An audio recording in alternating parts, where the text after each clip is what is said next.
함께 사도신경으로 우리의 신앙을 고백하겠습니다. 나는 전능하신 아버지 하나님 천지의 창조주를 믿습니다.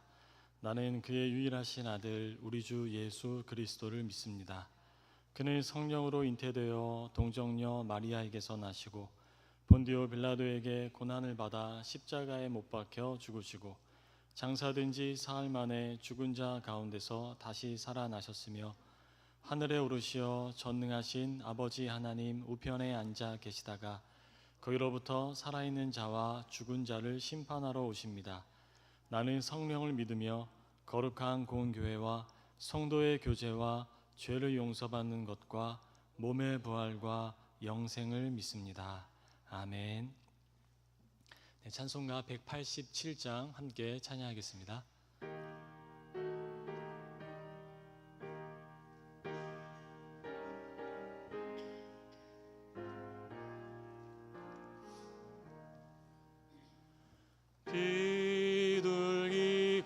비둘기같이 온유한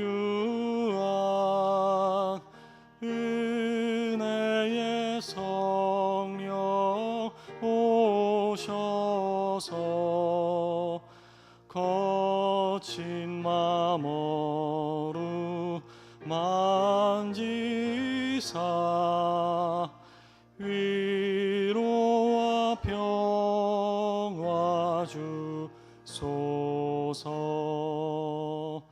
진리의 빛을 비추사 주의 길 바로 걸으며 주님을 옆에 모시고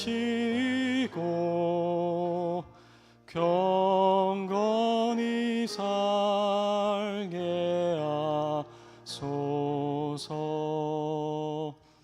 주님과 동행하면서 거룩한 길로 행하며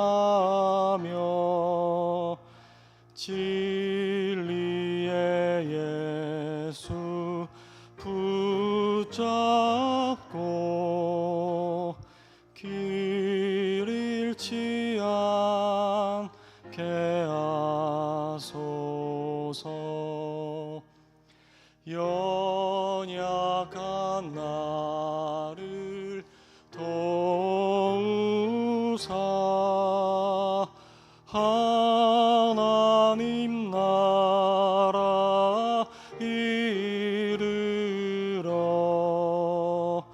주님의 품에 안기는 영원한 안식 주소서.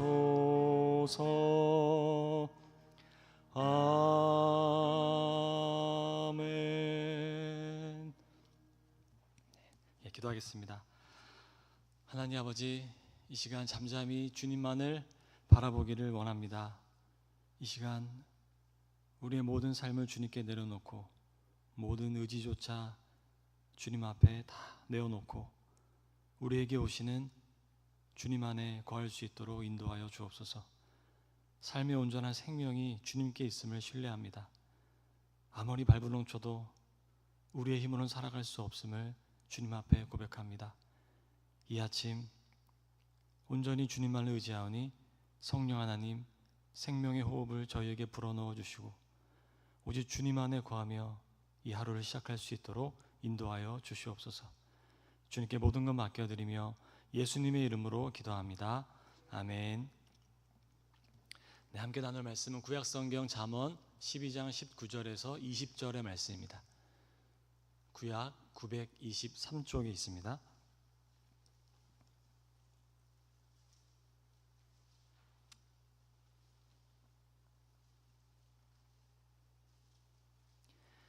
네, 한 절씩 읽고 마지막 절, 두 절이죠. 네, 함께 두 절 함께 읽도록 하겠습니다. 시작. 진실한 입술은 영원히 보존되거니와 거짓 혀는 잠시 동안만 있을 뿐이니라. 악을 꾀하는 자의 마음에는 속임이 있고 화평을 의논하는 자에게는 희락이 있느니라. 아멘. 이 시간 에바다 찬양대가 하나님께 귀한 찬양 올려드리겠습니다.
아멘.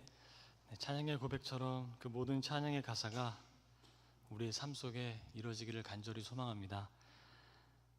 잠언은 보통 기원전 9에서 6세기인 왕정 시기에 기록된 부분과 또 바벨론 포로기 이후에 기록된 부분으로 나뉩니다.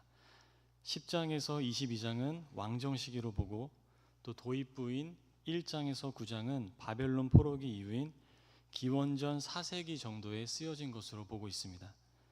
그러니까 잠언은 오랜 시간 동안 축적된 지혜를 한데 엮은 격언 모음집이라고 할 수가 있습니다. 특히 포로기 이후에 이스라엘은 이미 파괴된 성전이 아닌 회당과 율법 중심의 공동체로 변모되었습니다. 그러면서 서기관과 바리새인 같은 이들이 역사 속에서 부각되기 시작합니다. 이에 따라 지혜의 말씀은 율법화되고 지혜로운 자와 그렇지 못한 자, 의인과 악인, 슬기로운 자와 미련한 자를 더욱 분명하게 구분하기 시작합니다. 이러한 지혜 전통은 지난주까지 함께 묵상한 욥기서에서도 발견할 수가 있습니다. 욥의 세 친구들의 발언이 바로 지혜 전통에 따른 발언들입니다. 각 지역에서 온 그들의 말은 그 시대의 지혜를 대표하여서 대변하고 있습니다. 다만 욥기서와 전도서는 지혜에 대한 의문과 회의를 던지고 있습니다. 욥기는 지혜롭고 경건한 자의 고난을 말씀하고 있죠. 잠언 12장 21절은 의인에게는 어떤 재앙도 임하지 아니한다라고 전하고 있지만 욥기를 보면 그렇지 않죠. 욥기서는 의인 역시 고난에서 제외되지 않는다는 불편한 진실을 전하고 있습니다. 욥기서는 경건한 한 사람이 빠져들게 된 고난과 욥의 세 친구들이 발언하는 그 지혜의 덧없음을 통해 인간의 생각을 뛰어넘으시는 여호와 하나님이 부각됩니다. 욥기서 마지막 장에서 누구보다 경건하게 살아왔던 욥 역시 자신이 이제까지는 하나님을 귀로 듣기만 해서 알아왔는데 이제는 눈으로 본다며 그렇게 고백하며 회개하고 있습니다. 또한 전도서는 헛되고 헛된 인생을 전합니다. 단편적으로 보면 경건하고 지혜롭게 살려는 시도가 헛되다는 것입니다. 이러한 성경의 배치를 보면 욥기 다음 시편과 잠언이 이어지고 그리고 전도서이죠. 이렇듯 지혜의 덧없음을 전하는 욥기와 전도서 사이에 시편과 잠언이 끼어 있습니다. 이는 지혜가 인간의 삶을 유익하게 하긴 하지만 그것이 절대화될 수는 없음을 알려주는 겁니다. 아무리 지혜롭고 경건하다 하여도 모든 것을 알 수는 없고 하나님에 대해서도 전부를 안다고 감히 말할 수는 없다는 겁니다. 그러니 이 모든 지혜를 다 익혀서 그대로 살면 하나님의 복을 받는다는 가르침, 때로는 인간의 행위 중심적 신앙을 주의해야 한다는 겁니다. 지혜는 우리의 삶을 유익하게 하지만 인생의 모든 섭리는 하나님의 은총에만 달려 있다는 겁니다. 하나님보다 더 큰 인간의 경건과 지혜는 어디에도 없습니다. 그러면서 어떤 말씀이 이어지죠? 아가서의 말씀이 이어지고 있죠. 아가서는 성경의 말씀이라고 하기에는 부담스러울 정도로 노골적인 사랑의 관계가 기록되어 있습니다. 어쩌면 이는 모든 지혜와 경건을 넘어서는 하나님과의 깊은 사랑의 관계를 전하고 있습니다. 어쩌면 이 아가서가 바로 지혜서의 마침표인 거죠. 경건과 지혜보다 중요한 건 하나님과의 사랑의 관계에 있다. 그 모든 것이 이것을 덮고 있다. 그렇게 이어져 가는 겁니다. 이를 염두하면 우리가 좀 더 풍성한 성경 읽기가 되지 않을까 싶습니다. 잠언은 말과 입술을 주의할 것을 반복하여 전하고 있습니다. 오늘 말씀뿐만 아니라 계속해서 잠언 말씀을 보시다 보면 입술을 주의할 것을 말씀하고 있어요. 그만큼 경건한 자, 지혜롭고 슬기로운 자의 특징이 뭐냐면 이 말과 밀접한 관련이 있다는 겁니다. 18절은 칼로 찌름같이 함부로 말하는 자가 있는가 하면 지혜로운 자의 혀는 어떻다고 말씀하고 있죠? 양약과도 같다 말씀하고 있습니다. 우리 누구나 살아오면서 칼로 찌르듯이 함부로 말하는 자를 경험하곤 하죠. 저 역시 경험한 적이 있습니다. 그러나 애석하게도 그러한 사람이 나 자신일 때도 있죠. 그 말이 우리의 영혼을 어떻게 멍들게 했는지는 우리 자신이 잘 알고 있습니다. 이 말에는 힘이 있어서 사나운 말은 한 사람을 오랜 시간 동안 아프게 합니다. 그러나 양약 같은 말은 한 사람을 살리기도 하는 거죠. 19절 말씀에 진실한 입술은 영원히 보존된다 합니다. 개인적으로는 오랜 시간 잊혀지지 않고 여전히 읽히고 있는 그 고전과 같은 책들이 진실한 입술과 같은 것이 아닌가 싶습니다. 이 하나님의 생명이 깃든 우리는, 하나님의 생명이 깃든 사람은 너무나 신비해서 영혼을 울리는 진실함의 감동을 받습니다. 오랫동안 기억하며 간직하고 싶은 거죠. 그래서 저는 요즘처럼 AI로 극성인 시대 속에서도 이 사람과 사람의 만남, 진실과 진실의 만남은 변하지 않고 유효할 것이라고 저는 믿습니다. 그런 의미에서 교회의 역할이 아주 중요한 거죠. 왜냐하면 우리 교회는 일시적인 것이 아니라 유행에 따라 계속 변하는 것이 아니라 영원한 생명을 전달하는 통로가 바로 교회이기 때문에 이 AI 시대에서도 교회의 역할은 얼마나 중요한지 모르겠습니다. 반면 19절 하반절에 거짓 혀는 영원하지 않습니다. 잠시 동안만이라고 기록되어 있는 히브리어 원어의 의미는 눈 깜짝할 사이입니다. 거짓 혀가 충동하는 현실이 있죠. 과장된 광고들이 있고 이단의 미혹들이 있고 가짜 정보들과 같은 것들이 있습니다. 무엇보다 하나님의 자녀로서의 정체성을 건드리는 누군가의 못되고 악한 말들이 있고 나의 존재를 폄하하고 가능성을 묵살하고 존재의 가치를 추락시키는 그런 언어들이 있습니다. 그런 것들이 다 거짓 혀이죠. 하나님의 마음이 그 언어에는 담겨져 있지 않게 그렇습니다. 거기에는 옛 본성이 담겨져 있고 내가 살아온 습성이 담겨져 있을 뿐이지 하나님의 속성, 하나님의 성품, 하나님의 마음이 그 언어들 속에는 담겨져 있지 않은 겁니다. 그러나 우리의 마음을 미혹하고 흔들어 놓는 그 거짓 혀의 현실은 영원하지 않다고 말씀하고 있습니다. 진실함의 히브리어는 변함없음, 확고함입니다. 진실함이란 수식어에 가장 잘 어울리시는 분이 누구이실까요? 바로 우리의 여호와 하나님이십니다. 우리의 아버지 하나님에게만 이 진실함이라는 수식어를 쓸 수가 있습니다. 거짓 입술이 추동하는 현실 속에서 나의 입술이 진실하도록 지킬 수 있는 이유는 우리의 하나님이 진실한 분이시기에 그렇습니다. 우리를 향하신 진실하신 하나님의 말씀 안에서 거짓 혀는 효력을 잃게 되는 거죠. 그 진실하신 하나님 안에서 우리를 근원적으로 흔들어 놓지 못하는 겁니다.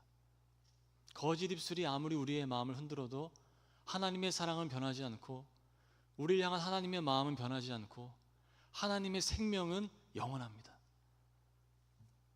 오직 진실함은 하나님에게만 있는 겁니다. 그 하나님의 마음을 알아갈 때 하나님의 진실함이 나를 살리셨듯이 우리의 입술 역시 누군가를 살리는 생명의 도구가 되는 겁니다. 그 진실하신 하나님을 알아갈 때에만 우리의 입술은 생명의 입술로 변하는 거죠.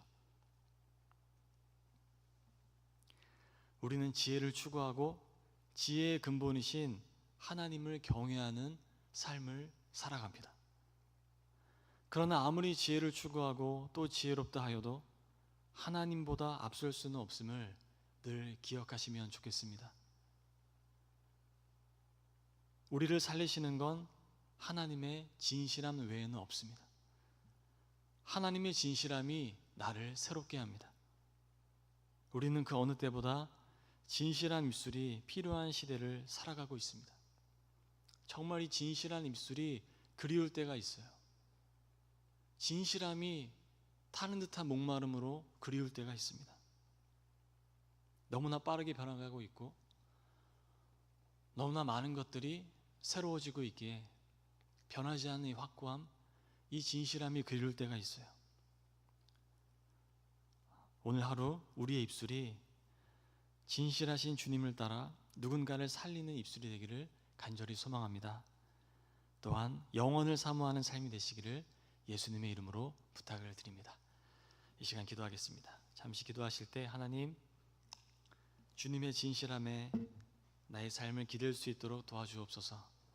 빠르게 변해가는 세상 속에서 진실과 진실이 만나고 변하지 않는 영원함을 추구하는 우리의 삶이 되도록 우리의 마음을 붙들어 주시옵소서.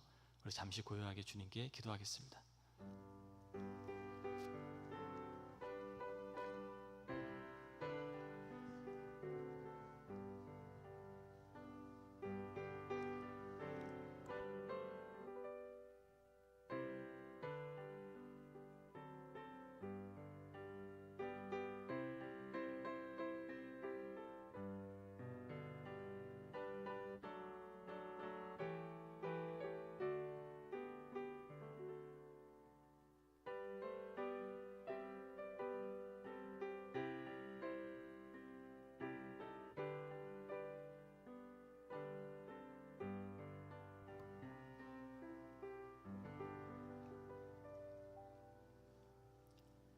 주님, 오늘도 저희에게 말씀을 허락하시니 감사합니다.